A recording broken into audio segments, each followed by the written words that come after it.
Nabay Bible sa iyong balay. Roma 6:23 ang Bible nagsulti nga ang bayad sa sala kamatayon apan ang gasa sa Dios kinabuhing dayon pinaagi kang Kristo Jesus. Akong balikon, Roma 6:23. Timanin nyo ni o i-review ni siyong balay. Roma 6:23 ang bayad sa sala kamatayon apan ang gasa sa Dios kinabuhing walay katapusan pinaagi kang Kristo Jesus. Pwede ba nga mag-ampo ta sa makadyot pinagi sampulong iduko imong ulo, mag-ampo ta nga karong orasa masabtan nimo ang iyang mensahe. Langit nun nga mahan Diyos nga magagahom sa tanan. Ikaw ang Diyos ni Abraham, ni Isaac, ni Jacob. Ikaw ang Diyos sa mga apostoles. Ikaw sa gihapon ang Diyos nga among gisampit karon, among gisimba, among gipasidunggan, among gi-exalt ang imong ngalan nini nga dapit dinhi nga sityo. Lord, sa Danau Himaylan, nagampo ko amahan ng imong pulong karon, dili masayang ug dili mausik. Dawaton kini sa imong makatawan nini nga dapit nga dunay sinseridad sa pagdawat sa imong pulong, ug ang imong pulong mutabang kanila, muapli silang sa labutan, ug ang imong pulong mo'y mag-andam kanila sa adlaw sa imong pagbalik. Tuguti o Dios nga imong pulong karon, magapanliog, magapamuhat sila makinabuhi, magaayog balatian, magahatag linaw silang kasing-kasing og labaw sa tanan Ginoong Dios ang matag usa makabaton sa maayong relasyon kanimo og makabaton usab sila maayong relasyon sila isig katao og karon ng panahon o Dios nga magbalik loob kanimo ang mga tao nga walay panahon kanimo og karon ng panahon o Dios nga sila imong pasidad-an Ginoo imo silang sultian sa imong pulong karon gamita imong ulipon nga imong pulong karon Ginoong Dios dunay gahom mahimo kini usa ka hait nga do'y sulab ka espada Ginoong Dios nga mudulot silang kinaladman magsusi silang motibo magsusi sa kinasuluran silang kasing-kasing. O Dios, salamat kayo nining kapunon ang imong gugma mo'y mutigbabaw sa mong taliwala karon ang imong gugma mo'y magapanliw karon sa mong dagsa nga kasing-kasing. Salamat o Dios tubag sa mga pagampo akong gihalad gikumitar kanimo kini nga buluhaton ang imong ngalan lamang pasidunggan kining tanan among gipangayo gipasalamatan sa gamhanang pangalan ni Kristo Jesus nga among Ginoo ang tanan magaingog. Amen. Amen. Ato palakpakan og dugang ang atong Ginoo kusog nga palakpak makaisulan. Sumala sa kong gihong kaganina nga ang imong kalag na kinanglan sa pulong sa Dios. Amen.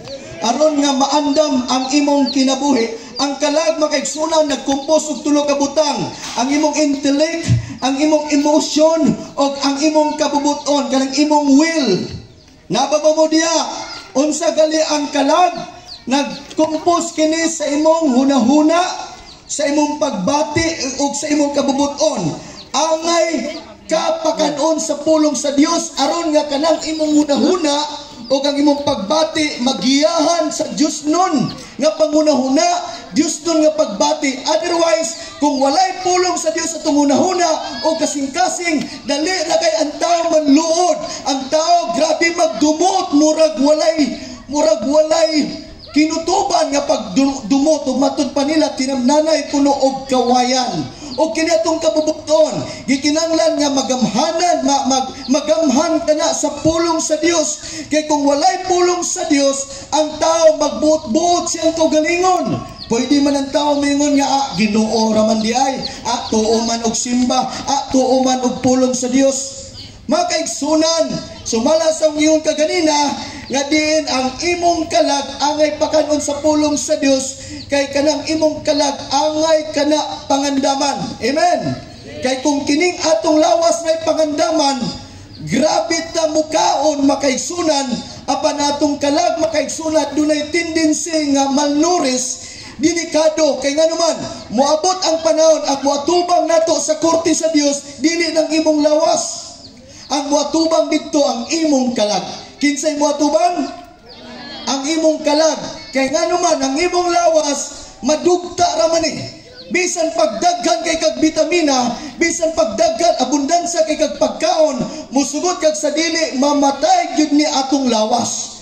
Busa ako moingon kanimo angay kang mangandam og ang imong pangandaman dili lang ang imong lawas ang imong kalag. Muni rason nga nagwali mi sa pulong sa Dios kay wala na laing paagi nga maanda ang imong kalag, pinaagi lamang sa pulong ni Kristo.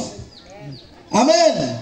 Nabalik ko na to bersikulo, Roma 6:23, ang bayad sa sala kamatayon. Unsay bayad sa sala? Kamatayon. No wonder nga ang tao mamatay gayon. Amen. Labay tao diri nga di mamatay, pataas daw sa kamot. Kitang tanan din mamatay tayo, no? Praise the Lord.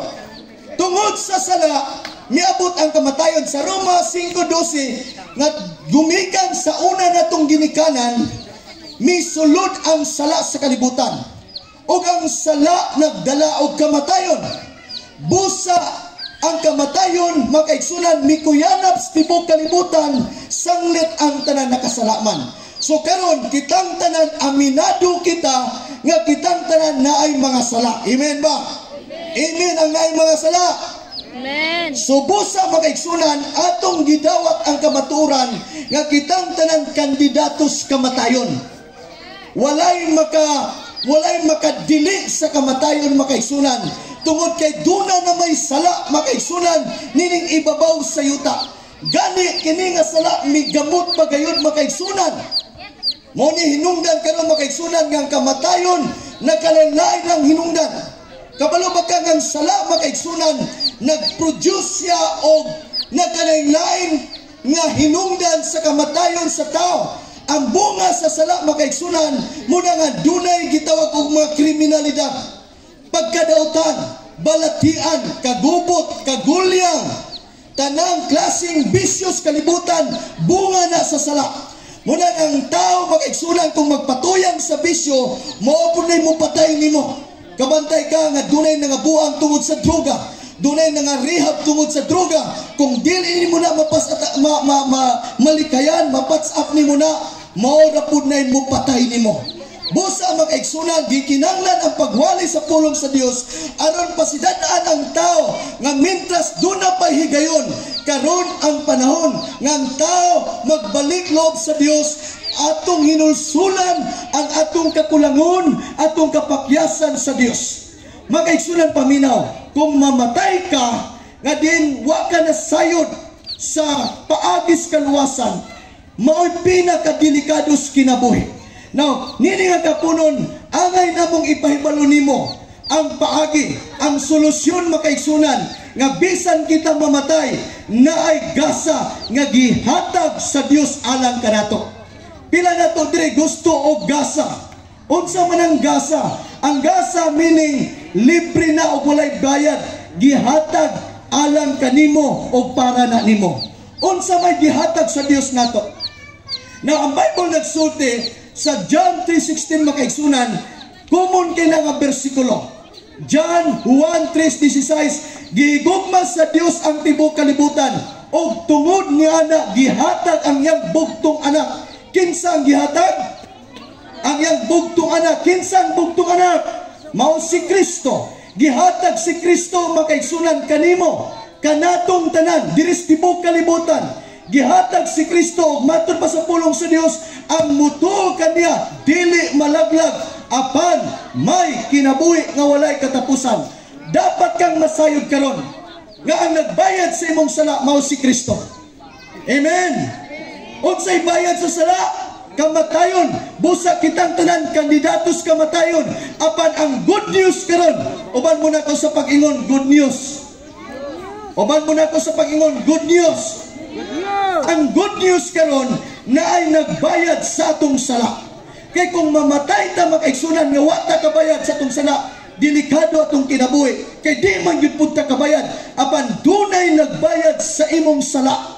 Kinsay nagbayad sa imong sala o sa akong sala? Mao si Kristo. Muna nga si Kristo usab nagsakripisyo hangtod na matay siya ibabaw sa krus Kalbaryo. Nasayod ba ikaw nga katoyang kamatayon dito sa krus Kalbaryo? Maora to'y paagi nga mabayaran imong sala. Are you with me? Maora to'y paagi mabayaran imong sala. Karon mangutana ko nimo, mituo ba ka siyang kamatayon sa krus Kalbaryo nga bayad to nimo? Dako gyud kayong problema kung dili nimo to i-acknowledge, kung dili nimo to dawaton, kung dili nimo to ilhon nga maura dito'y bayad sa imong sala. Kaya kung mamatay ka, nga di mo tuilhon, nga di mo tutuan nga kamatay ni Kristo, delikado ang imong kamatayon. Kaya ngano, kung mamatay ang tao, nga walay Kristo siyang kinabuhi, sigurado makaigsunan laglago ng atong kalag. Kinsay malaglag? Ang atong kalag. Balikon na kung sa galing kalag, ang atong intellect, atong emotion, o atong will. Now, kinsay magsuffer sa diyang kita makaigsunan, nga mapiligro itong kinabuhi, nga di ta katong langit, ang imong kalag. Kabalo ba ka nga mag-antos makaigsunan ka ng imong kalag? Ang lawas na to, nadugta na. Apan ang kalag na to, gitawag ng eternal being, wala na'y kamatayon. Kanang kusion ka naming kag-agay, maunang kalag, maunay mo atubang dito sa kortis Ginoo. Busa makaigsunan, angay nimong pangandaman ang imong kalag, kay maunay mo batig kasakitan dito, damlag, puhon, nga mo atubang na ta dito sa hukmanan ni Kristo. Apan ang nakanindot lang karon makaigsunan, dili buot ang Dios, malaglag ang tao. Atong palakpakan si Jesus. Sa ikaduhang Pedro 3:10 makaigsunan ngadto sa 12, gipasidaan sa pulong sa Dios nga dili buot ang Dios, malaglag ang tao. Apan ang matag usa-unta managkapot sa paghinulson. Nasayod ba ikaw nganong buhi pagkakaron? Kay gusto ang Dios maghinulsol pa ka. Gusto ang Dios nga makabaton pagtuo, pinaagi kang Kristo. Ang Bible nagsulti sa Roma 10:17 nga ang pagtuo nagaabot gikan sa pagpamati sa pulong ni Kristo. Kanus ang makabatog pagtuo karon nga naminaw ka. Amen. Kanus ka makabatog pagtuo sadang makadungog ka sa mensahe. Paminaw makaigsunan, ikaw ug ako nagkinahanglan tag pagtuo di kang Kristo. Ang Bible nagsulti sa Efeso 2:8 na luwas kamo tungod sa grasya sa Dios, pinaagi sa iyong pagtuo. Amen. Sa asang pagi na luwas ta tungod sa grasya sa Dios. Unsa man ang grasya? Ang grasya mao si Kristo nga gihatag kanato. Amen. Na unsa imong buhaton? Dapat ka mutuo kang Kristo. Kay si Kristo ang imong hingpit nga grasya sa imong kinabuhi. Siya lamang ang makapanalipod nato. Siya lamang ang garantiya nga ikaw gato makaadto kas langit makaigsunan nga din didto wala nay kasakitan.